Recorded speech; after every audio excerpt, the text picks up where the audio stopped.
If you're asking yourself, how do you stay motivated? How do you do these things? Then that is a telltale sign that you're not approaching success the right way. What skill sets does that version of you have? How do you communicate? How do you handle crisis? What is your leadership ability like? They're so focused that every single day matters. That's why they're successful. Elon Musk was messaging Larry Ellison, who is the founder of Oracle, if he wants to invest into XAI, into X.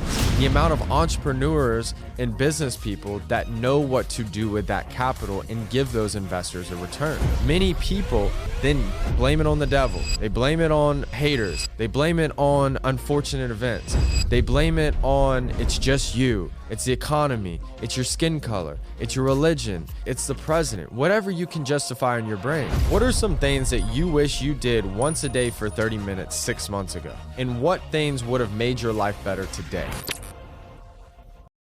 Hey guys, welcome back to the Grant Mitt Podcast, episode number 120. And in this episode, we're going to be breaking down how to create actionable goals that you can actually achieve instead of just focusing on outcome. Practicing detachment and not being so attached to what you want not only will give you peace of mind, it'll remove your anxiety, but it'll actually help you naturally flow towards who you want to become. This is one of the most difficult things that I dealt with. And I think anybody that is a motivated individual that wants to be successful struggles with, because you have so much desire to accomplish something or to be great or to reach this specific goal that it drives you crazy. And if you ever felt like you can't sleep at night because you want to accomplish something, you're working and working and working, but you feel like nothing's actually working in your favor, then you know what this feeling's like. And this is something that I've dealt with for, over a decade. And I finally woke up one day and had this effort moment. I remember I was walking down Atlantic Avenue in Brooklyn, New York, where I just said, screw it. Not that I was giving up, but yes, I was going to still work hard. Yes, I was going to try to do everything that I possibly could to become successful, but I was going to stop being attached to having to have it happen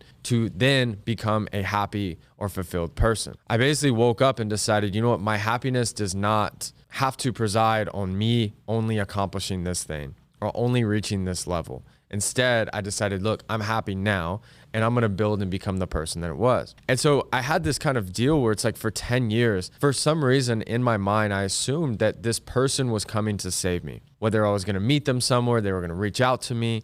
I thought that I was one person away from changing my life. And it took 10 years for me to wake up and realize that I was that person. My message to you is that you are also that person. You are the person that's supposed to save yourself. And your life will not change without you becoming that person. And it was interesting because I was just having a conversation with a CEO recently about management and leadership. And what I told her is I said, look, the advice I'm going to give you is going to save you 3 years of your life. And what I told her is I said, you have incredible empathy. You have a huge heart and you care for people, but you have to separate charity and business. And people who always rely on others for their success, in a short moment, they will be the best salesman ever. They are incredible at convincing others of their sob story and why they need your help. And what's difficult, and there's nothing wrong with helping people and giving, but the problem is this: when you have people around you and on your team that need your energy to succeed, what you'll notice is you'll invest all this time, this energy, this motivation into them, and you'll see a huge ramp up in their success. But this is what's interesting. The energy and the light that they are using to ramp up and get to that next level does not come from them. It comes from you. And so what happens is when you remove that attention and that light, that energy that you have that's so incredible is directed elsewhere because you have other things to do. You're building a business, you're building family, whatever the case may be. So what happens to that person's output, production, and success? It tanks. And so if we can pull this back into the story I was telling you, for those 10 years, I was waiting on this person or these group of people. So if I was around a great coach or a great group, or I met someone that mentored me for a short period of time, you would see a ramp up in my quality of work and my success. But as soon as they were out of the picture, what happened to my success? It went back down. So I dealt with over a decade of getting the short end of the stick, of not being the person that got promoted, of not being the person that got the job that they wanted, the opportunity that they wanted. And it started to kind of feel like maybe I'm just not meant to be this person. But what was happening? I wasn't training and developing truly intentfully to become the person that was capable of operating at this extremely high level all the time. I was borrowing energy and motivation from other people. And so if you're asking yourself, how do you stay motivated? How do you do these things? Then that is a telltale sign that you're not approaching success the right way. Because if you need motivation, you're already lost. And if you need other people 24/7 to keep you motivated, to keep you disciplined, you've also already lost, and you're not going to have a sustainable amount of success because you will always rely on other people's energy. You have to find that within you. Okay. So here is how you actually turn a dream into an actionable goal instead of just something that you hope one day happens. All right. So number one is you cannot improve what you do not measure. The key is to stop looking at what you want as this far out dream that only happens to a select few people. If you come from the right neighborhood, family, connections, or you just have that certain look. All of those views that I just said right there are associated with attachment, meaning you cannot get something or achieve something without someone or something. That is an attachment. Or if you believe you can only become happy and fulfilled if you have this person in your life, or your business gets to this revenue level. Hey guys, if you're an entrepreneur, business person, or you just want to grow as an individual, I just started a private business community that has over 200 different entrepreneurs from a multitude of different industries. We have weekly live calls with Q&As. We have over 20 different master classes that break down sales, marketing, finance, operations, branding, social media, you name it, as well as guest speakers and the ability to network and grow your career.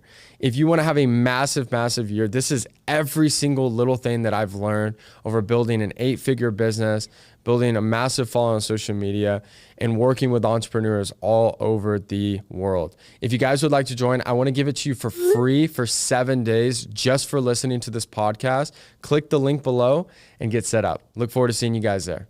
Not only once you get it, you won't be happy, but you will always be reliant on an outcome to create a feeling. This is where misery happens, and this is when sabotage happens. And it's important that we then look within. And so how do we develop ourselves into this person? So here's how you do it. You first look at, in an ideal world, what do you want your life to look like? Where do you live? What is your weeks like? Who are you around? What types of people are you friends with?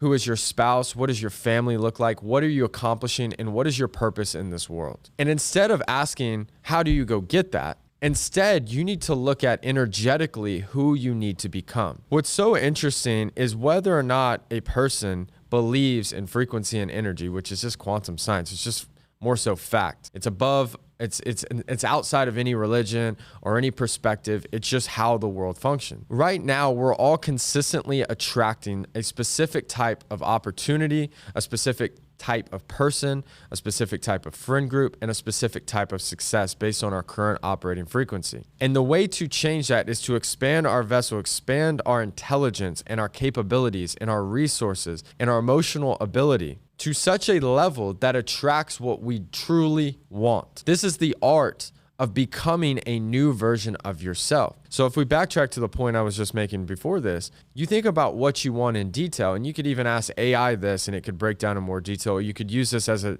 exercise with a friend, or you could just sit, at a park or somewhere in your home quietly and think through this. Simply think through, what skill sets does that version of you have? How do you communicate? How do you handle crisis?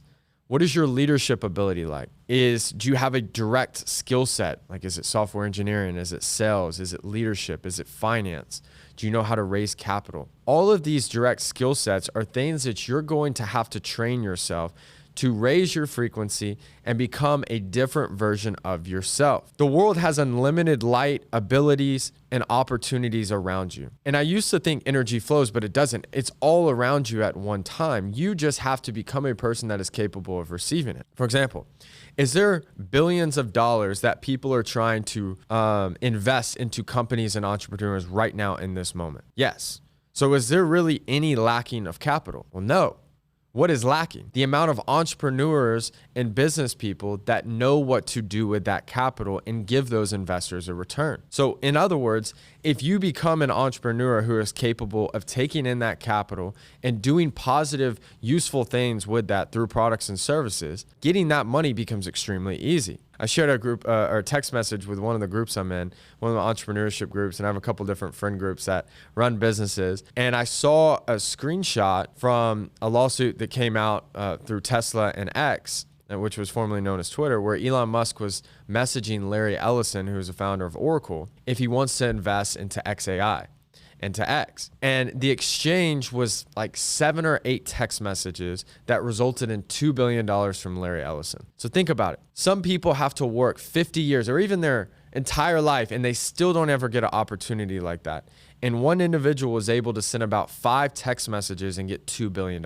Was there lacking of capital, or is there just simply lacking of the person that is capable of doing it? The answer to all of our problems is becoming the person who is capable of receiving what we want and capable of handling the problems that are associated with it. A big mistake that I realized early on that I had to learn is anytime most people want something, whether it's get to the business to a certain level, meet the dream partner, do all the things that they want to do, we all want those things because of the positive associations and things that we believe comes with it. And usually we're right. But what we miss and we typically don't think about is we almost never look into the negative things that are going to also come with that goal, that dream, or that situation. We don't think about all the people that we're going to have to lay off, fire, the people problems that we're going to have, the legal problems that we're going to have, the negative things that people are going to say about you. Some of us get thrown off if one friend in our friend group says something bad and it ruins our next 2 weeks. Yet we want to run a multi-million-dollar company with hundreds and hundreds of employees. You don't think you're going to get bad reviews? Customers screaming at you? People cursing you out? People telling you your idea isn't good? Friends that you grew up with suddenly that don't like you or don't respect you or feel jealous or threatened by you? So we're asking and praying for this massive successful business, but we can't even handle one friend that we've had a 2-year relationship saying something negative about us for whatever reason. You see what I mean? We have to expand who we are to be able to handle more. And so the first thing that happens when we pray and we hope that we want to become this person is God sends us problems to expose and cleanse all of our weaknesses and limiting beliefs out of us. That's why we face uncertainty and problems. And when you get those problems, you should be more excited than when you hoped and prayed you would get the opportunity, because those are sent to elevate who you are and increase your frequency so you can become the person that's capable of achieving the things that you want. And the reason why we know, friends, we can all think of this, and maybe it's you listening right now, and I hope that you take this to heart and use it because it'll make your life better, is when we then receive these incredible problems sent to develop us, many people then blame it on the devil. They blame it on haters. They blame it on unfortunate events. They blame it on it's just you. It's the economy. It's your skin color. It's your religion. It's the economy. It's the president. Whatever you can justify in your brain. And then your brain goes, okay, we need to survive. And this person, let's just say you, are trying to be happy and protect yourself. But the problem is every time that we want something big, all these problems happen. Your brain goes, we need to protect you from these problems, because these problems, according to your brain, may hurt you and make you feel bad. So then you start self-sabotaging. And that's when we blame others. We blame our race. We blame our country. We blame the president. We blame our family. We blame our 3-letter trauma that some person told you that probably has mental health issues. That is the reason why people just go from problem to problem to problem to industry to industry to industry, because the growth that they are avoiding is what was sent to actually elevate. So we have to embrace that fully. And once we solve and grow through that, that's when we elevate and we get whatever the heck that we want in life, because that is a requirement to become the person that's capable. And this is what's so interesting. If I asked everyone here, like, do you want $10 million? Everyone would say yes. But if you're not the person that's capable of handling that money, you would lose it just as quick as if you got it. You would spend money on all these different things and you'd be back to square one before you even knew it, okay? So the key is learning that we have to become accountable to experience growth. And if we're humble, we're accountable, and we're willing to go through that pain of change, then we will get what we want, okay? So next is a simple thing that you can implement to elevate your life consistently is maybe you pause this, maybe you keep listening to it, but you pull out the notes of your phone or a sheet of paper, and I want you to write down what are some things that you wish you did once a day for 30 minutes 6 months ago, and what things would have made your life better today. This could have been applying to 20 jobs a day. This could be messaging 20 people a day, cold outreach for your business. This could have been working out. This could have been reading a book. This could have been calling your family. What is something that you wish you would have done that would have made your life better? And while you can't go back 6 months into the past, you can start that today because your future self in 6 months will thank you for it. What I learned is life is a lot about positioning. You could be the most successful person in the world, most capable, the best basketball player in the world, but if you live on a private island in the middle of nowhere with no internet, you're never going to make the NBA. You have to become that person and then position and put yourself in situations where the magic and the opportunity can occur. And so we want to start doing things daily that the byproduct of those actions is not only you becoming the person that's capable of achieving these things, but it's also positioning you for the opportunity to be able to have success. Okay. Now 3, what people and processes do you need to implement and have in your daily regime and weekly regime that will set you up actionably to achieve the things that you want, right? For example, the people that I know in venture capital and private equity, one of the key things that they tell me that they invest in that causes them to be a great investor is not necessarily ideas, because ideas are cheap. I was talking to one of my friends that runs a big marketing company, and they're probably going to scale to 100 million in the next 2 years. And he said, man, I have 21 friends starting an AI automations company, literally 21. And there's everyone that's doing it. So what's going to separate the winners from the losers? People. And so the greatest investors invest in people because people are bigger than the idea. There was multiple ideas for YouTube before YouTube became the big thing. There was multiple ideas for Uber before Uber became Uber. We have to realize that winners are always going to find a way. And it's important to bet on winners.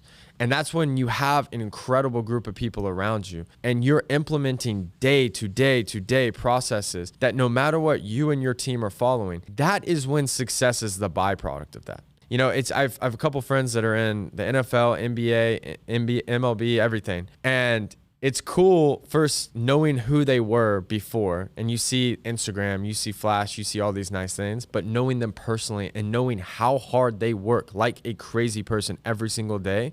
When you find these things out, you're like, oh, no wonder this guy makes $30 million a year. It's obvious. His work ethic is better than any single person I've ever met in that game. It's relentless.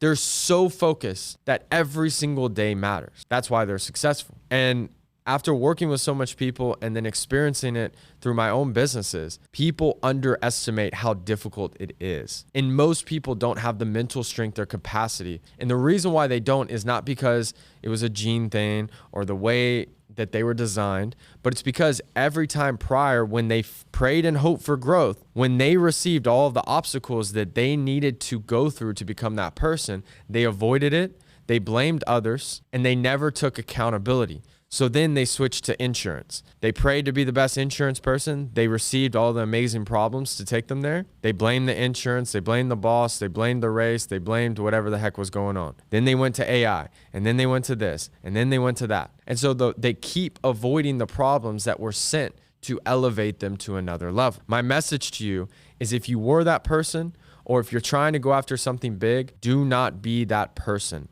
Instead, choose uncomfort and choose growth, because it's the best blessing you ever can imagine. And when you survive and when you get through it, you'll be at such a whole nother level that one day you're going to send me a message on Instagram and say, hey, remember when you made that one episode 120? I listened to you and now I'm living my dream life. So hope you guys enjoy this podcast. As always, you can find me on all my social media outlets at Grant Mitt. Also, if you're a business owner, I got a link below. We just started a private business community with over 200 CEOs. We're having weekly calls. I want to give it to you completely free for 7 days. So just click the link below to join. Other than that, I hope you guys have an incredible week. As always, I'm always rooting for you. Thank you guys.